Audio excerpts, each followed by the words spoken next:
नमस्कार दोस्तों, आज फिर हमारे साथ एक्स रो ऑफिसर एन के सूद सर है। सूद सर नमस्कार, आपका बहुत बहुत स्वागत है। नमस्कार, बहुत-बहुत शुक्रिया आपका। सूद सर, रशिया ने परमाणु हमले की धमकी दे दी है और उसके साथ साथ कुछ मिसाइलें जिनका आज तक इस्तेमाल नहीं हुआ था और कुछ ऐसे बॉम्बर जिनका इस्तेमाल यूक्रेन की धरती पर ऑलरेडी करने के बाद अमेरिका भी बौखला गया है। तो ये जो अभी अनुमति दी थी यूक्रेन को अमेरिका ने कि आप भी हमारे द्वारा दी गई बैलिस्टिक मिसाइल है उनका उपयोग कर सकते हैं, लॉन्ग रेंज जो मिसाइल थी उनका यूज कर सकते हैं। और रशिया ने आज सुबह सुबह ही 5-6 बजे के आसपास वो मिसाइलें वहां पर दाग दी हैं यूक्रेन में। क्या बस हम कुछ घंटों दूर बैठे हुए हैं वर्ल्ड वॉर 3 से? और ये मिसाइलें किस तरीके की मिसाइलें थी?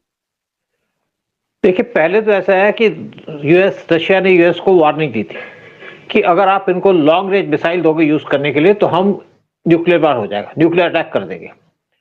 और पुतिन चाहते हैं कि न्यूक्लियर वार ना हो, लेकिन अमेरिका चाहता है, स्पेशली जो डीप स्टेट है अमेरिका के अंदर, जिसको इस टाइम पे ओबामा लीड कर रहे हैं, वो चाहते हैं न्यूक्लियर वार हो, क्योंकि इलेक्शन हार चुके हैं। उनको उम्मीद थी कि इलेक्शन जीत जाएंगे। और ये जो आप देख रहे हैं मिसाइल, ये है RS-26 ICBM, जिसका वेट है 36,000 किलोग्राम और 6,000 किलोमीटर की इसकी रेंज है। ये मिसाइल दागने की तैयारी हो चुकी है, हो सकता है दाग भी दी हो इन्होंने, रशिया ने। और देखिए, रशिया पूरी तैयारी कर चुका है, बॉर्डर के ऊपर उसने बड़े बड़े अपने हथियार लगा दिए हैं। और सबसे इंपॉर्टेंट जो हथियार लगाया है उन्होंने लगाया वो TU-95, बहुत से ये एयरफोर्स के फाइटर जेट्स हैं, और साथ में TU-160M स्ट्रेटेजिक बॉम्बर्स हैं, बहुत बड़े बॉम्बर्स हैं। मतलब इनके लिए आपको स्पेशल एयरपोर्ट चाहिए होता है। इन्होंने इंडिया को भी ऑफर किया है कि हम आपको बॉम्बर्स देने को तैयार हैं, TU-160M, और मैंने उस पर वीडियो भी बनाया था कुछ दिन पहले। लेकिन बात क्या है कि पुतिन को पता है कि इस टाइम पे गवर्नमेंट हार चुकी है, यानी कि जो कमला हैरिस और ओबामा वो हार चुके हैं इलेक्शन। और डोनाल्ड ट्रंप इस टाइम पे तैयारी कर रहे हैं अपने पावर में आने की। 20 जनवरी को वो पावर में आएंगे, अपना प्रेसिडेंट का भार संभालेंगे। उससे पहले ये कोशिश कर रहे हैं कि वर्ल्ड पे और ज्यादा डिस्ट्रक्शन हो जाए, डोनाल्ड ट्रंप के लिए मुश्किलें खड़ी हो जाए। और इनको कोई परवाह नहीं है कि यहाँ पे लोग मरेंगे, कुछ होगा, कुछ इनको परवाह नहीं है, अमेरिका को, स्पेशली ओबामा को। और देखिए, यहाँ पे 3 इनके प्रेसिडेंट थे, जॉर्ज बुश, बिल क्लिंटन और ओबामा। इन्होंने 23 साल रूल किया है यूएस के अंदर, और 23 साल के अंदर इन्होंने 9 कंट्रीज के अंदर इन्वेड किया है। इराक और बाकी आप जितनी गल्फ कंट्रीज वहां पे इन्वेड किया है, अफगानिस्तान में इन्वेड किया है। और 11 बिलियन लोगों को, सिविलियंस की जान गई है इनकी वजह से। लेकिन इनको कोई ये नहीं कहता कि आपने यहाँ पे वार क्रिमिनल्स हैं, इनको वार क्रिमिनल कोई नहीं कहता, क्योंकि इनके पास पूरी अथॉरिटी है। ये बहुत साल से रशिया पे कोशिश कर रहे थे कि रशिया से अटैक किया जाए, रशिया पे, रशिया को खत्म कर दिया जाए। लेकिन ना तो रशिया खत्म हुआ, ना रशिया कमजोर हुआ, बल्कि मजबूत हुआ। खैर, उसमें इंडिया का भी हाथ है, चाइना का भी हाथ है।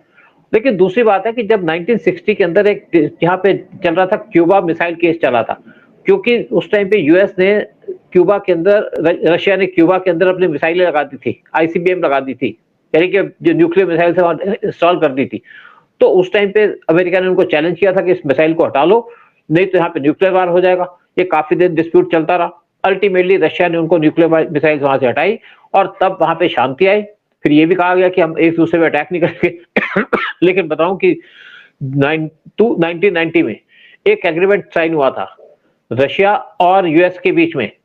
यूएस ने उस टाइम पे अश्योर किया था गोर्बाचोव को, जो उस टाइम पे रशिया के प्रेसिडेंट थे, कि आप ईस्ट जर्मनी यहां से और वेस्ट जर्मनी को मिलने दो, अगर ये मिल जाएंगे। लेकिन हम, उसने गोर्बाचोव से क्या गारंटी है कि आप यहाँ पे एक्सपैंड नहीं करोगे अपने नाटो को? उन्होंने कहा जी हम एक्सपैंड नहीं करेंगे, नाटो को हम यहीं तक रोक देंगे। लेकिन उसके बाद उन्होंने जो अपना उनसे एग्रीमेंट किया था या कमिटमेंट की थी, उससे बाहर आ गए। और रशिया के आसपास की जितनी कंट्री थी, यानी कि जो रशिया उस टाइम पे टूट गया, या रशिया के आसपास जितनी कंट्री थी, आप पोलैंड की बात लगा लीजिए, चेकोस्लोवाकिया की बात लगा लीजिए, चेकोस्लोवाकिया भी टुकड़े कर दिए और उस पर उन्होंने कब्जा कर लिया, उसको नाटो में मिला लिया। तब भी यूएस चुप रहा कि चलो ये कंट्रियां दूर है, मैं ऐसे क्या करूं, मेरे को तो अपनी कंट्री देखनी है। उसके बाद जो रशियन रिपब्लिक टूटे थे, वहां पे भी घुसना शुरू कर दिया। जब ये, क्योंकि, लेकिन रशिया तब भी चुप रहा, क्योंकि उनका बॉर्डर नहीं लगता था रशिया के साथ। लेकिन जब यूक्रेन में इन्होंने नाटो को ज्वाइन करने की बात की, तो रशिया चुप नहीं बैठा। उनको पता था कि हमारे बॉर्डर पे अगर यहाँ पे मिसाइल लग गई तो हमारे तो खतरा पड़ जाएगा। और आज जो वार हुआ है, ये अटैक हुआ है रशिया के ऊपर लॉन्ग रेंज मिसाइल से, इसका मतलब है कि जो नाटो की मिसाइल्स हैं वो यूक्रेन से चला करके रशिया पे अटैक कर दिया गया, लेकिन साथ में यूएस घबरा भी गया। डोनाल्ड ट्रंप ने प्रेसिडेंट पुतिन से और जेलेंस्की से कहा कि आप मेरे से बात करो ताकि हम वार को खत्म करें। वैसे भी डोनाल्ड ट्रंप ने पहले भी कह दिया था कि हम वार खत्म कर देंगे, लेकिन क्या पर्पस है? देखिए, जब ये अटैक हुआ, जब यूक्रेन ने अटैक किया, जब परमिशन दी गई थी, उस टाइम पे जो बाइडेन अटेंड कर रहे थे G20 की मीटिंग, लेकिन उनका इसमें कोई रोल नहीं है। इसके अंदर जो सारा रोल है वो डीप स्टेट का है। डीप स्टेट को जॉर्ज सोरोस हेड करते हैं, साथ उसको हेड करते हैं ओबामा, जो पीछे से काम कर रहे हैं। तो मतलब क्या है कि ओबामा ने इस टाइम पे परमिशन दे दी यूक्रेन को कि आप रशिया पे अटैक करो, लेकिन इस टाइम पे रशिया पूरा तैयार हो चुका है और यूएस ने जो अपनी एम्बेसी है कीव के अंदर, यूक्रेन की कैपिटल, उसको बंद कर दिया है। बहुत सी नाटो कंट्रीज ने भी अपनी एम्बेसीज को बंद कर दिया है और बहुत से लोगों को वहां से शिफ्ट कर दिया है, लेकिन अब रशिया पूरी तैयारी कर रहा है। आसपास की जो कंट्रीज है यूरोप में, जैसे पोलैंड हो गया और नीदरलैंड, बाकी की उन लोगों ने, उन्होंने भी अपने जो सैनिक है उनको बोल दिया कि युद्ध के लिए तैयार रहें, वहां पे बोल दिया गया है। लेकिन एक तरीके से हम देखें, चाइना को बोला जाता है कि चाइना सबकी जमीन कब्जाने पे रहता है। ये जमीन तो नहीं कब्जा रहा है, लेकिन नाटो में शामिल करके वहां अपनी अपनी मिसाइलें लगा के, तो रशिया के लिए तो अस्तित्व की लड़ाई होगी, जैसे वहां पे अभी अस्तित्व की लड़ाई इसराइल अपना की है। इसराइल लड़ रहा है। हाँ बिल्कुल, देखिए बिल्कुल वही बात है। लेकिन बात क्या है कि यहाँ पे जो डीप स्टेट है, जिसको आपके डेमोक्रेट्स लीड करते हैं, डेमोक्रेट्स में बहुत से लोग डीप स्टेट के हैं। हम बहुत बात करते हैं डीप स्टेट क्या है, डीप स्टेट क्या है? ये government with in the government, जो पूरा कंट्रोल करती है गवर्नमेंट पे, उनकी पॉलिसीज के ऊपर। और डीप स्टेट इंडिया को भी डिस्टर्ब करता है। देखिए यहाँ पे किसी को, हम अडानी की बात करेंगे, कैसे डीप स्टेट अडानी को भी टारगेट कर रही है, कैसे मोदी को टारगेट किया था, लेकिन यहाँ पे जो सिचुएशन क्रिएट कर दिया उन्होंने, एक न्यूक्लियर वार की सिचुएशन क्रिएट कर दिया। और इनको ये तो पता कि इलेक्शन हार गए, ओबामा को पता है, कमला हैरिस को पता है इलेक्शन हार गए और ट्रंप आ रहे हैं। ट्रंप चाहते हैं पीस यहाँ पे, लेकिन ये चाहते हैं वार, और साथ में ट्रंप के लिए मुश्किल पैदा कर रहे हैं कि ट्रंप जब आए तो उनके लिए इतनी मुश्किल हो जाए कि वो अपना भार ना संभाल पाए, अपनी गवर्नमेंट ना चला पाए और बाकी पंगों में पड़े रहें। और इस टाइम पे क्या है कि जो इनकी एम्बेसी तो बंद हो गई, लेकिन रशिया क्या सोच रहा है? अगर मैं सोचूं तो रशिया बिल्कुल अटैक करेगा कीव के ऊपर, और मुझे लगता है कि रशिया इस टाइम पे जो अटैक करेगा वो करेगा प्रेसिडेंशियल पैलेस जो जेलेंस्की की है उस पर अटैक करेगा। अभी तक रशिया इसको अवॉइड कर रहा था कि मैं जो कीव है, यानी कि जो उनकी कैपिटल है यूक्रेन की, उस पर अटैक ना करूं, लेकिन अब मुझे लगता है कि रशिया अटैक करेगा जेलेंस्की के ऊपर। और जेलेंस्की देखिए पपट है, ये बेसिकली इनके पपट है, वैसे भी ये जोकर आदमी है। और जेलेंस्की इस टाइम पे इशारे पे काम कर रहे हैं क्योंकि उसके पास कोई चारा नहीं है। कई बार रोते भी हैं कि मैं कहां फंस गया, लेकिन बाहर निकलने इनको रास्ता नहीं दिखता। और सिर्फ आप सोचिए कि 2 महीने रह गए ट्रंप के आने के पावर में या गद्दे में बैठने पे, सारी सिचुएशन नॉर्मल हो जाएगी। लेकिन उससे पहले ओबामा और कमला हैरिस ये प्रॉब्लम क्रिएट करना चाहते हैं ट्रंप के लिए और पूरे वर्ल्ड के लिए। जैसे मैंने कहा कि जब यहाँ पे डेमोक्रेट आते हैं पावर में, तो हर एक वर्ड के अंदर जगह जगह में झगड़े कराते हैं, वार कराते हैं। जब वहां पे रिपब्लिकन आते हैं, रिपब्लिकन का कम पावर रही है, कम पीरियड रहा पावर का, जब रिपब्लिकन आते हैं तो वहां पे पीस कराने की कोशिश करते हैं। और अगर आप बात करें डेमोक्रेट्स की, वो लेफ्टिस्ट हैं और रिपब्लिकन है राइटिस्ट, तभी आप डोनाल्ड ट्रंप की पीएम मोदी से बनती है, क्योंकि दोनों की पॉलिसी सेम है। और इटली की जो प्राइम मिनिस्टर है मेलोनी, वो भी राइटिस्ट है, इसीलिए यहाँ पे पंगा पड़ रहा है। और यहाँ पे एक सिचुएशन क्रिएट करना चाहते हैं वर्ल्ड वार की। अगर न्यूक्लियर वार हो गया तो इनका क्या जाएगा, ओबामा के जेब से क्या जाएगा? मरेंगे तो लोग, आम पब्लिक मरेगी। और ये नहीं कि अगर न्यूक्लियर वार होगा तो ये नहीं कि सिर्फ रशिया यूक्रेन पे अटैक करेगा, यूक्रेन करेगा, साथ में उस दूसरी कंट्री में भी करेगा, और फिर ये यूरोप तक जाएगा, लाखों करोड़ों लोग मर जाएंगे। लेकिन इनको कोई परवाह नहीं है। ये सारा का सारा जो धंधा किया है, जो काम किया है, सारा का सारा किया ओबामा, कमला हैरिस और जॉर्ज सोरोस ने। और प्रेसिडेंट ट्रंप वो इसी चीज के लिए तैयार बैठे हैं। लेकिन 2 महीने का टाइम बहुत बड़ा टाइम है, 2 महीने तक कुछ भी कर सकते हैं। 2 महीने तक ये तो बिल्कुल अलग काम हो गया ना, वहां पे 2 महीने लगते हैं बिल्कुल। तब तक जिसको जो गलत चीजें करके जानी है वो करके अपना निकल जाओ, कुछ भी करो। ये खैर उसके ऊपर बात नहीं करेंगे, लेकिन मेन जो यहाँ पर उत्तर कोरिया भी रशिया के साथ है, अपने सैनिक भी भेजे हैं, वो भी खड़ा है। चाइना भी डेफिनेटली रशिया के साथ आएगा। तो अमेरिका के लिए इतना आसान नहीं होने वाला। बेशक अमेरिका सुपर पावर है, लेकिन जब रशिया और चाइना भी इकट्ठे खड़े होंगे, भारत तो खैर अपना न्यूट्रल स्टैंड रखता है, रशिया की तरफ ज्यादा झुकाव रहता है, लेकिन अगर बीच में वैसे नहीं भी आया तो यहाँ पे ये दोनों कंट्रीज इतनी हो जाएंगी कि उसका संभालना भारी हो जाएगा। और चाइना ने अभी रिसेंटली एक ऐसी मिसाइल भी की है जो वहां तक रेंज हो, और दूसरी तरफ जो उनका वो कौन सा अमेरिका, वहां पे लैटिन अमेरिका, उस तरफ वहां पे भी अपने बेस बना रहा है चाइना, तो उसको घेरने में लगा ही हुआ है।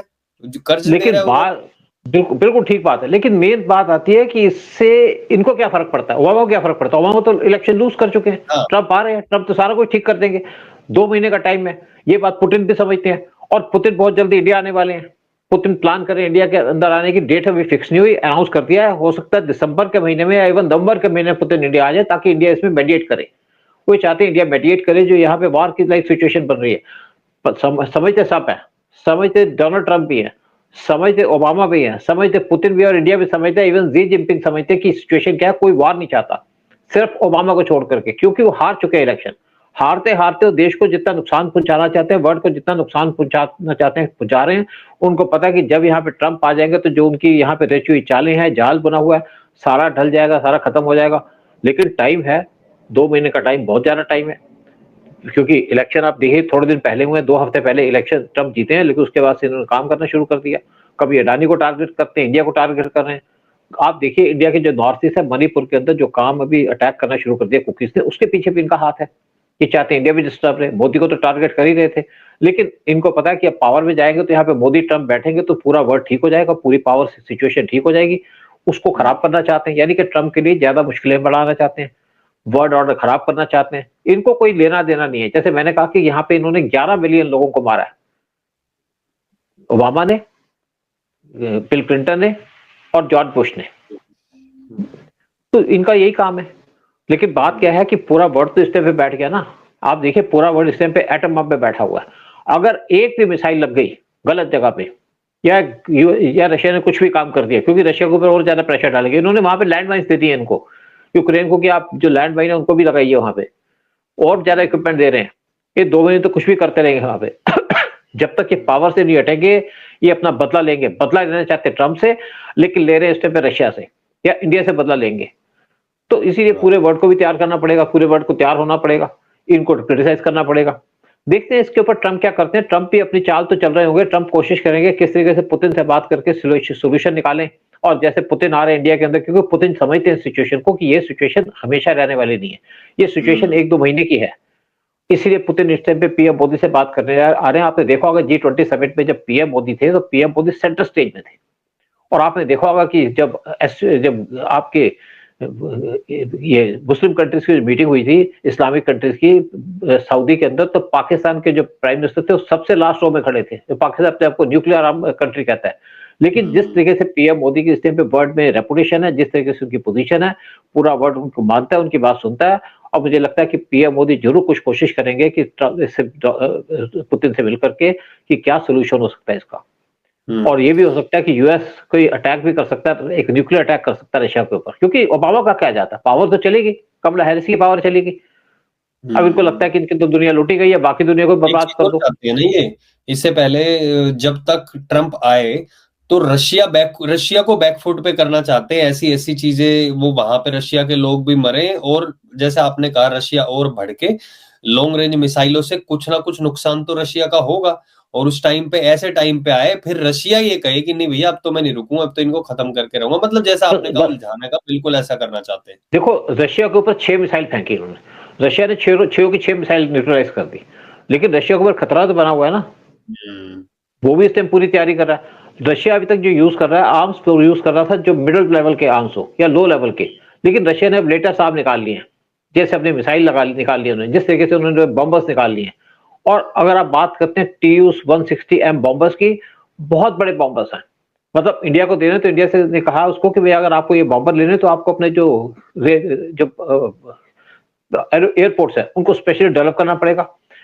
ये इतना बड़ा बॉम्बर है कि 10 बैलिस्टिक मिसाइल लेके जा सकता है। जैसे आपने देखी ना बैलिस्टिक मिसाइल जा रही थी ट्रक के ऊपर, वैसी 10 मिसाइल इसके पास ये लोड कर सकता है अपने ऊपर चलाने के लिए, और इसकी रेंज भी 2000 किलोमीटर की है।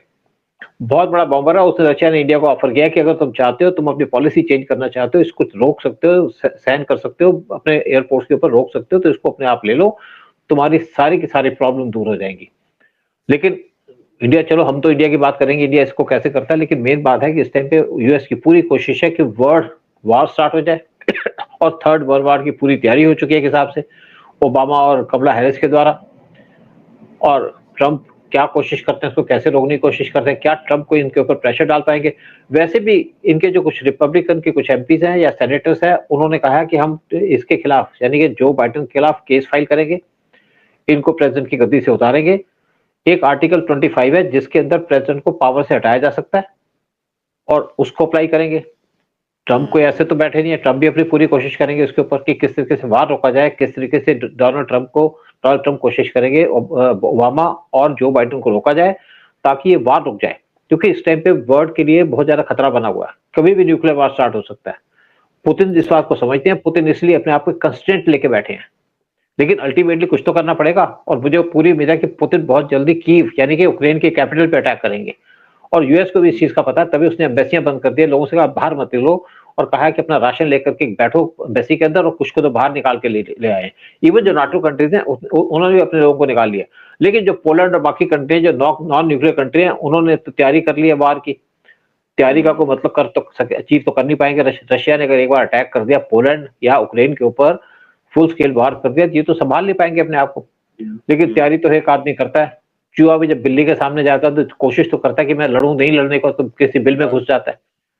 हाँ, बिल्कुल। लेकिन तो देखते हैं अभी क्या होता है, लेकिन फिलहाल तो यही दिखाई दे रहा है कि इस टाइम पे बाइडेन जो है वो जबरदस्ती का भड़का के यूक्रेन को और फिर उस रशिया पे दबाव बना के थर्ड वर्ल्ड वॉर की तरफ धकेलना चाहते हैं दुनिया को। बट लेट्स सी क्या होता है, 2 महीने का लंबा समय है, होपफुली इस दौरान कुछ भी ना हो ताकि ट्रंप आके और फिर इस वॉर को रुकवा सके, ये भी और इजराइल का वॉर भी, ताकि शांति बनी रहे। बट बहुत बहुत धन्यवाद सूद सर आने के लिए, सारी जानकारी शेयर करने के लिए। सबसे निवेदन है वीडियो शेयर करें। जय हिंद, जय भारत। जय हिंद, जय भारत। शुक्रिया।